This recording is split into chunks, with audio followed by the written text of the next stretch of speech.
What up, everybody? It's your boy, I'm Mega. Welcome to a brand new Music Crusaders. I'm filling in for JJ while she's taking care of some business. And she recently had a birthday, so a happy birthday to JJ. Let me introduce the other half of the Music Crusaders, the one doing it, Mr. Caleb, the Pharaoh One Taylor. What's up?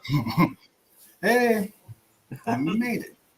You made it on time, actually. There we go, folks. And today, we got one half of an amazing Hyperpop duo group. They got some fire tracks. You gotta go to their YouTube. I mean, it's hit after hit after hit. They're gonna have an EP that's dropping really soon. They got a dope new track out right now called "This Is Us." Let me introduce the vocalist of the group, the one, the only Tacboy. What up, homie? What's up, fellas? How y'all doing? We're doing good, kiddo. Thank you for joining us today. To talk about the ET boys, about your style. I had the pleasure of just kind of vibing to that during my workday today. Cool. Filling myself into the ET boys universe, and let me just say I am thoroughly impressed with the style, the diversity of style, your vocal range, bro. Shit, I mean, you guys appreciate it. Cool. Stilo, bro. You said what? You got some stilo, bro. Cool. I like, bro. So, all right. So let's get started. As always with Comic Crew, we love to have our little good origin story. So tell folks where you are originally from and what was the first thing you ever fell in love with in fandom or music. Ooh, okay, that's a good question. Well, originally I'm from Chicago. We came to Florida when I was 4 years old. Me and my brother, with my mom and dad. But I currently reside in New York, in Manhattan. When it comes to like what I really fell in love with, I gotta say, I know you guys are really big into comics, but for me, as a young age, it was Toonami, like on Cartoon Network. So anime for me is really huge. It's always been like that. Me and my brother did martial arts at a young age, and we still do now. I do Muay Thai, he does boxing, but for me, like shonen mangas and shonen like animes have always been like the first thing I fell in love with, and I still watch to this day. Well, fire. Yeah. So, what would you recommend to the crew, to the people out there today if they want to get into? Okay. I mean, definitely, if you want to get into like the classics, Dragon Ball Z is the first one you should watch to really like see what created like the genre, like the shonen genre especially. But one of my favorites is called Hajime no Ippo. It's a boxing anime, and if you want to like push yourself and like keep working out and like push yourself to be better, you can like relate to a lot of those characters because they go hard. Oh, excellent. All right, Caleb, go ahead. If you got a question, I got tons here. Hell yeah. Now, just curious about how you came about for the name. Is it just y'all's initials or? Oh no, for the name. Well, we're a Latino family. My mom's from the DR, my dad's from Spain, and growing up, my dad wasn't like the best at English. So instead of calling me my big brother idiots, he would say, "Yo, ETs, come over here." And so I mean, we just claimed that and made it ET Boys. Some might say like you could say like ET for like extraterrestrial, because some of our songs have like very heavy like the synth and like kind of electronica, which I kind of like. I mess with that. But that's the true origin story. It's just they were just idiots, I love that. I never heard that term like that though, because I'm Puerto Rican, and Yeah, grew cool. around Dominicans, and obviously I'm the north side of PR, so heavy Spaniard influence, and I never Gotcha. heard the term ET. Yeah. I mean, it's just he's called it idiots. ET. Yeah, it's funny. Yo. Yeah. I mean, that's what Latino parents do, right? They want to embarrass you or not. I love how you Yeah. flip it to a positive. He must get a trip. Yeah, I mean, yeah, as much as he can, you know. All right, so let me ask you: can you share some of your major musical influences and how they shaped, the sound of ET Boys, if at all? I think really my influences haven't really shaped our sound per se, but definitely have shaped like my style and like what I talk about. But I really like a lot of new metal, new rock. So Linkin Park, System of a Down, Avenged Sevenfold. Like when I work out, I still listen to like Blink-182 and Weezer. Like me and my brother used to skate also, so I think that also influenced it. But I don't think you'd be able to tell if you like listen to our music because we're very, I guess we fall into the pop wave, like the pop electronic wave. But I think if you find what I listen to on a day-to-day basis, it sounds something like what we make. But yeah, I would say with that. What else? I like South Park Mexican also. I like Florida rappers like XXXTentacion, Fat Nicks. I'm from Broward County, so I grew up listening to them. But those are like kind of like my main influences, yeah. All right, bet. And so what's been the most significant milestone in the musical journey of the ET Boys so far? I mean, I don't really like to like look at like that, like, oh, we finally made it because of X, Y, Z happened, and we finally made it because of this. But I just really like seeing kind of like the fact that like people sometimes reach out and like DM on our accounts, like, oh, yo, this song is really cool. That made me feel cool. Like, dang, someone's really listening to our shit. So All I right. don't really think we found milestones yet, but essentially the fact that people are out there listening to us, it means a lot to me. But I think coming up with an EP real soon, that's a big milestone. Because not many Yeah. people will make it Oh, that yeah. far. Thanks, brother. Thank you, brother. EP room. So, a salute to you on that. I can't wait to that drop. Go ahead, Caleb. I'm sorry, brother. Uh, how'd you come back about y'all's individual names, like Tacboy and Sharkeyes? Oh, my brother has given me and my little nephew nicknames. Or like he's like a nickname guy. So I guess my real name is Marcos. And that turned from Marcos to Mac to Mac Attack at one point, and then that just like the attack part of Mac Attack that just turned to Thack, and then since then it's been Thack or Thack Boy in my family. My mom calls me Thack Boy, my nephew calls me Thack Boy, and so does my brother. That's there you go. Again, a Shark family. Guys, you gotta ask him. I don't even know about that one. That's a mystery. He's a mystery man. Ain't that right? That's my nephew's over there. He was laughing at that joke. All right, so let me ask you, how did you navigate the balance between individual creativity and the collective vision, between the group? Because, I said, you're the singer and your brother, like Sharkeye, he does the beats and stuff, right? Yeah, yes, sir. So how do you wind up working together? Is it an easy thing? Yeah, no, it's very fluid. I don't think we've ever fought once. I mean, his part is very, very, I think his part's harder than my part. I think he's like the true like leader of the group, or like, I guess you'd say like, quote unquote leader. I mean, there's no leader. But you feel me? Like it's he creates the music, he creates the sound, and then he's mixing it, he's mastering it. All I'm doing, I'm going to a little like a room or a studio, and I'm recording what I feel at the current day. He does the rest, man. Like I don't really think we fight about certain things like that because we're kind of very separate in what we're doing for the group. Like he creates like this whole beat, this whole vision. All I do is I put my little spice on it. Bet. And what was that first day like that you guys decided that you guys wanted to even do music? Yeah, I mean. I think it kind of was like a collective decision because I got a 4 out of college and so did he. So we were working really hard in college. Like we were studying our ass off. Like while our friends were partying and shit, we were not really. We were like in like the library studying because like with scholarships you have to keep a certain GPA or else they kick your ass out. Yeah. And so it definitely was. It's a mentally taxing thing, to see all your friends like having fun. Like dang, bro, I'm not really living the whole college experience. So the times I could have fun, I would have fun, and then we would freestyle. Like me and my friends would freestyle, and like I think I was like, damn, I'm pretty good at this. Like I mean, we've been a musical like family. I always play guitar. He always played piano and drums. So we kind of know like rhythm. I mean, obviously that you're a Latino boy, rhythm.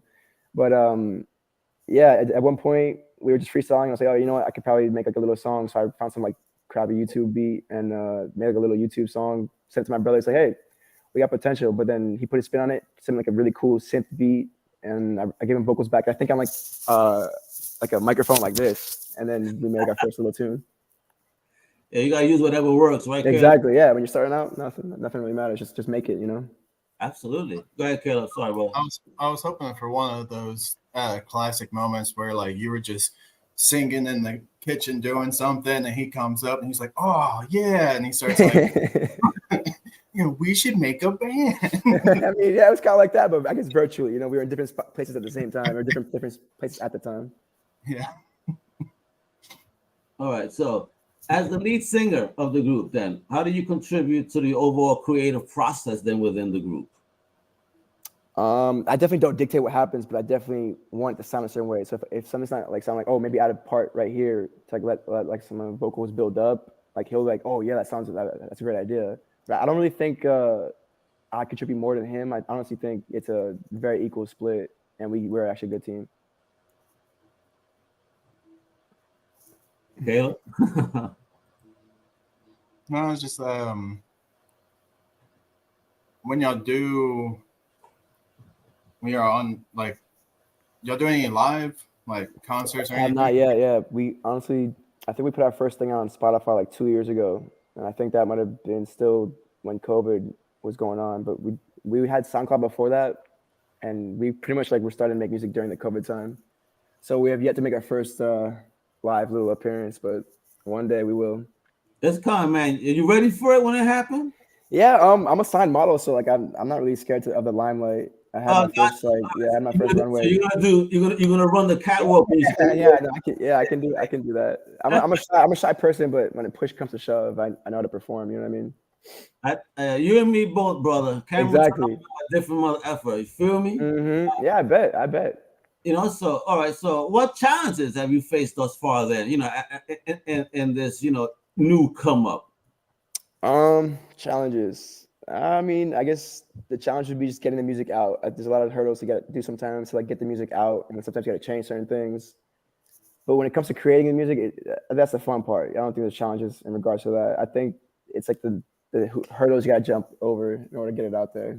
Like, oh, you got to change this thing or make it this way. And it comes with, like, especially with lyrics. I don't necessarily have to censor sometimes, but I'm just more careful about like what I got to say sometimes. Gotcha. I guess what I'm trying to say is like sometimes you can't really put out your original vision of the song. Do you know what I mean? And sometimes you feel hindered about that kind of shit. No, absolutely. Because you may see it one way, and then somebody comes over and says, "Well, you know, someone may take it this way," and then you look at it, and you're like, "Oh snap, damn!" yeah. I know. So as an artist, you got to be mindful too, even though it's yours, but you also want to create something that's for everyone. You know. Gotcha. So I hear you. All right. So, how does your geographical background then maybe influence your music? Do you say, you know, 'cause it's Chi-Town, it's New York, it's Florida. I mean, well, East Coast, different sounds, no doubt. So, how would you say your sound? Is it a New York sound, a Florida sound, a Chi-Town sound? What you think? I don't really think we fit into any box like that. You can listen to like our whole like discography on Spotify, and you could definitely see how the similarities are together of like our music. But each song has a very different vibe to it. You can just tell like me and my brother call it ET style because it's just so. I think at least me personally, I think we create like very unique music, and I think we use influence. I guess you could say we use influences from all those places, but I think we listen to our music regardless if you hear one song or like three. If you heard another one of us, like you never knew, you'd be like, oh, damn, that sounds like E.T., you know what I mean? So I think we definitely use our, I guess, influences per se of our location, but I think we're just us, man. Gotcha. Go ahead, Kale, because I'm going to bring up just a tease of the video. I'm not going to play the audio because I know how YouTube be play me. All right, but because they have a cool influence that they use in their video. All right, so let me add this real quick. I don't know if you've seen it, but you've seen this one? Okay, there's the new one. This is us. We're gonna get into it, but I mean, look at that.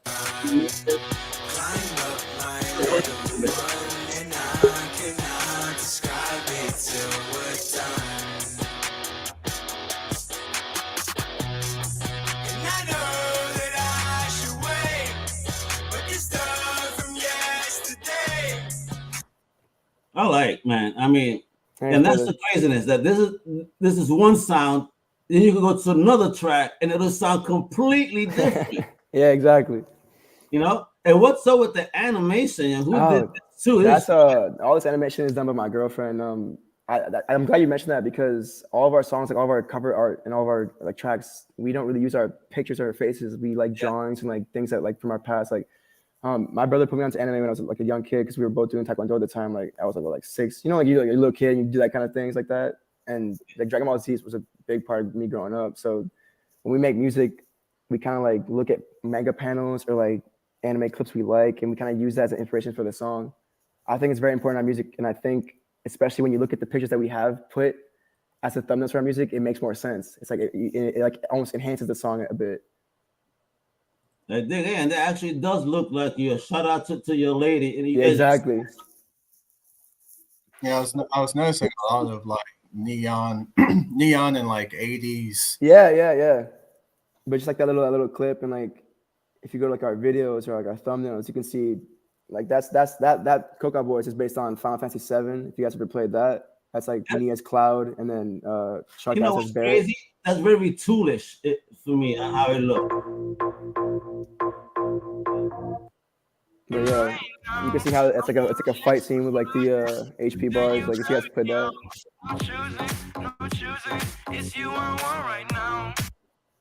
That one is so fire. I was checking this one. I put a couple other this got that club vibe, exactly, man. Right? It does. Thank you, boss. Shit. I'm telling you, don't let these white hairs fool you people. I'll be jamming your house, son. Yes, yo. For real. But yeah, I should mention video games as well because I know you guys are a comic thing, but I'm sure you guys know like video games, but that was based on that. You see all these tracks, folks. They'll keep you occupied here for a bit. 17 videos right here, over 2 million views thus far, and growing. It is ET Boys Official on YouTube. All right, you gotta make sure to check them out. All right, so let's get into a couple of questions about the new track. All right. So with that, provide some insights into the inspiration behind that single where we saw that dope part. Yeah, well, This Is Us. It's kind of like more like a rockish or like pop punkish type tune. That's the first one we put out, like kind of like that. So I think the lyrics kind of, they kind of, I guess like bands like Blink-182 and like I wouldn't say Weezer for this one, but like Green Day and like pop punk bands like that of like when I was growing up. That kind of influenced the lyrics of that song. You could see like the take on it's kind of like our take on pop punk. All right, bet. Yeah, I was gonna say that like most of y'all's songs kind of have a Blink-182 and like a 303 feel. Cool, yeah, yeah, I like that. Yeah, that's and then also like I don't know, y'all just like splicing like all kinds of shit together, so it's kind of hard to really, I don't know, just point out like, hey. But I feel like if you told somebody if you like Blink-182 and 303, that go this route for sure. Cool. No, I like that comparison, bro. I appreciate that. Oh yeah. All right. So, what themes and or messages does This Is Us convey, if you will, and how do they fit into the broader narrative of the group? Going forward. I think this one's mainly it's like a love song. It kind of like refers to like a first kind of love kind of situation going on, which I'm sure we've all experienced. I think in terms of the overall, I think my lyrics are very similar across songs, despite the sound being so different. But I think a lot of my themes have to do with like girls and loves, and you could throw in a couple of like maybe substances in there because you got to keep it real. You can't like be like a little just a guy. Oh, I love like, all that shit. So you got to keep it real essentially. But I think love is a general theme across all my music, whether it be good or bad. You feel me? Like it could be terrible. No, I know. Believe you me, I know love hurts. Yeah. We're gonna start getting some Tacboy country music soon. Shit, Oof. Don't let Florida influence you that much now, all right, bro? No, never. That's the one thing I don't know. But hey, I'm not gonna say never. Actually, shit. I mean, look at Caleb with those chops. I feel like he belong in Nashville right now. I'd be able to join in and yes, sir. A banjo, no. Now, is there kind of like what he was talking about, even jokingly, but is there a new element that you're wanting to introduce or coming along, or is it kind of just? I mean, I definitely like to experiment with new sounds, and especially since that's what me and my brother used to listen to like growing up. It was like kind of fun to like kind of instead of smoothly sing on or as much as I can smoothly sing on a song, kind of just scream some shit. Felt like cathartic in a sense where. Fuck it, let me just like let my real voice come out. Excellent. So that's definitely what I want to do more of like a nice little guitar riff, like a catchy guitar riff, and just some crazy shit you could sing along with. You know what I mean?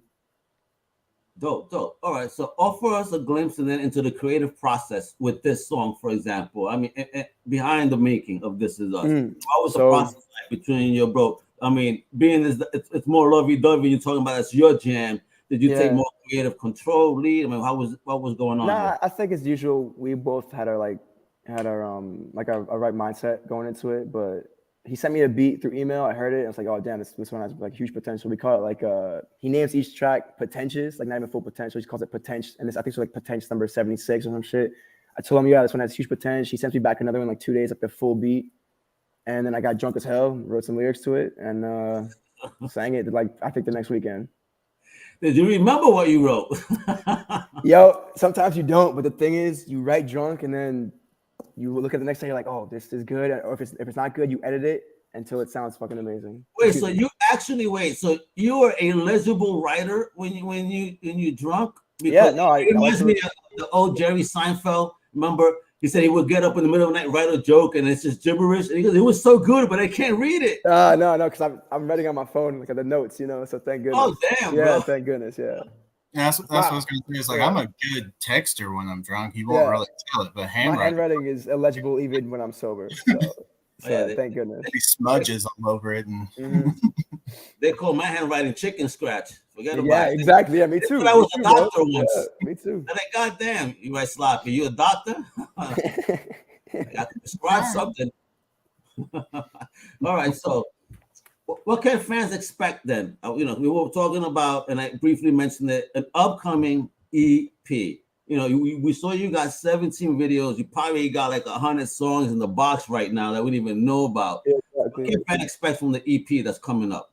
I think just expect more like experimentation. I think each new song we make, honestly, I think is better than the last. And it's hard to be like, oh, I finally made something that's so sick. And the next song you're like, wait, I like this even better now. So just keep preparing for new sounds, and if you like it, you like it. If you don't, then wait for the next one. That's all I gotta say. So, is there plans for you to, start maybe doing a show here or there? Oh yeah, definitely. Within the next years, we're gonna be doing little shows. But my brother's tied up right now, and that's pretty much the only factor we're waiting on.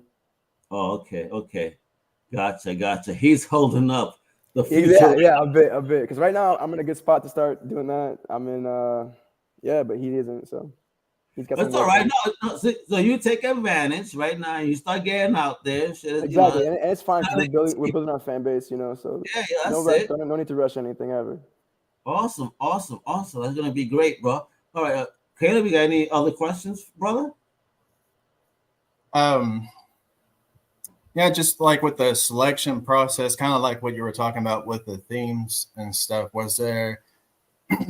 Were y'all having to put a lot of thought into it, or was it kind of like it kind of naturally fell together that we're gonna put you here and all the way down? And no, I think everything was real natural. We didn't. Yeah, again, as I said, I think we actually are a really good team. I mean, we've been brothers. You guys like some brothers. I think definitely fight a lot more, but I think we've always been a really good team, and we support each other. Like regardless of how much we talk like smack about each other, and because we are both fighters. We There's definitely some competition in there. But at the end of the day, like we're gonna die for each other. You know what I mean? So there's never been an issue where we've been kind of like talking bad about each other with like real animosity. You know what I mean? It's always been playful, and we never solve our problems. We never like solved anything with true anger. It shouldn't be. I have two younger brothers. I'm the older. Yeah, we never had that type of beef. We support one another. We geek out over our fandom. Mm-hmm. And just make sure we got each other's back. Exactly, make sure special. Ask you that I got this from you. Okay, no problem, guys. No, but yeah, brotherhood is special like that. I'm sure you know. Yeah, absolutely. All right, so we got that. We got the new track. We got plans for the EP that's dropping, folks. Again, what was it in January of 2024? You already saw it. Where it's at. You gotta follow. Yes, sir. Right here. They got a website, ET Boys Official. All right. Then they got social all over, locked down at ET Boys Official everywhere. But very important, you guys got to check out that YouTube. And get them subs up. Let's get even more millions of views. Let's make this group the future. Because I'm telling you, they got it. They got it. The it factor for real. All right. I really appreciate it. So. Any words of advice, wisdom, from Tacboy to the fans out there? Keep being you. It's everyone's especially in today's day and age, it's very easy to be a follower, and it's okay to like what you like. Simple as that. There you go. Do it. Go ahead, Caleb. Is there a particular song that you wish would get more attention right now? Like, is there something you want to point out and be like, hey, my favorite song that we've made it's out right now. It's called Anthem Part 1. That's still to this day my favorite song that we've made. So if you listen to one that I think is really cool, listen to that one. Anthem Part 1? Yeah. Don't do it now, cause I need you to party afterwards and get live. Make your family jam out to the ET Boys. You know what I mean? Let's put on everywhere. So Crusaders, for real, follow this band. This is where it's at. I appreciate your time, guys. Caleb, thank you. All right. I know, Tacboy, I don't want to keep you too busy. I know you got family there. Yeah. We gotta go out there and play some Fortnite. You know what I mean? Yeah, but yeah, yo, Beto, you want to say hi? Beto, come here. Yeah, get him in there. Get him in Yeah, there. come here. Come look at this guy. Come here. Look at this. Come say hi to them, man. Look at this dude. Hey, we got a debut right there. What's up, little homie? Yeah, he says, "What's up, man?" Hello. Well, I'll try to get into Fortnite one of these days, and maybe we'll battle. He'll probably kick my butt, but it's all right. Exactly. Not maybe. He really. Yeah, no, I think he might. He's pretty good. He's pretty good. I don't want to talk shit. These kids are murderers now. Exactly. I gotta get murked. Anyway, with that, thanks again, Tacboy, yo, Caleb, everybody, to the Music Crusaders. Make sure to also check out Comic Crusaders. You know what it is. Hasta la próxima, mi gente. Much love.